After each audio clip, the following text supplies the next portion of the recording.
नहीं जो standard operating procedure Ratnabhandar गणति मणति प्रक्रिया तार सविशेष आलोचना होती एवं जो स्टैंडर्ड ऑपरेटिंग प्रोसीजर जोटा कि हाई लेवल कमिटी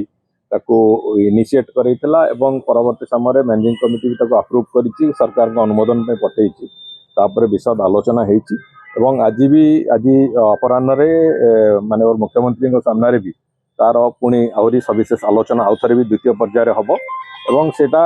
बहुत शीघ्र तार अप्रूवाल हम एवं थे अप्रूवाल हो गला कौन सी जिनस जमी असुविधा न हो संपूर्ण निपुण भाव में करने पूरा प्रक्रिया को सब प्रकार चेष्टा कराई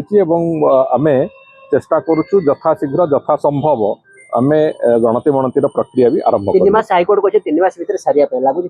देखो गणति मणति कौन मंदिर संपर्कित जेकोसी कथा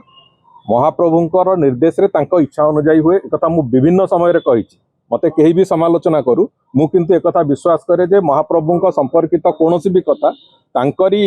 इच्छा अनुसार हुए तेणुक आमे निश्चित भाव में चेष्टा करूँ 3 मास भीतर सारिबा पई किंतु सबु कथा पुणी से महाप्रभुंक इच्छा अनुसार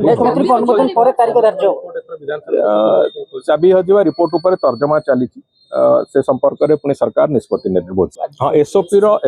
चूड़ांत अनुमोदन माननीय मुख्यमंत्री पक्षर आसला तापर गणति मणतिर जो तारीख ताकू मैनेजिंग कमिटी मंदिर से माने निष्पत्ति नेबे एवं जहाँ जो तारीख निष्पत्ति नेबे एवं प्रति मासरे जेतिक दिन हवा कथा तार दिन भी धार्य करेंगे धार्य कला परे जो एक्सपर्ट टीम जो माने को आमे डाकिबु जमती रिजर्व बैंक ऑफ इंडिया हो कि जो माने एक्सपर्ट टीम जो माने से भितर ए कार्य सम्मिलित हेबे सेमानंकु आमे पुणी जोगाजोग तुरंत करिवो एवं ए कार्य आरंभ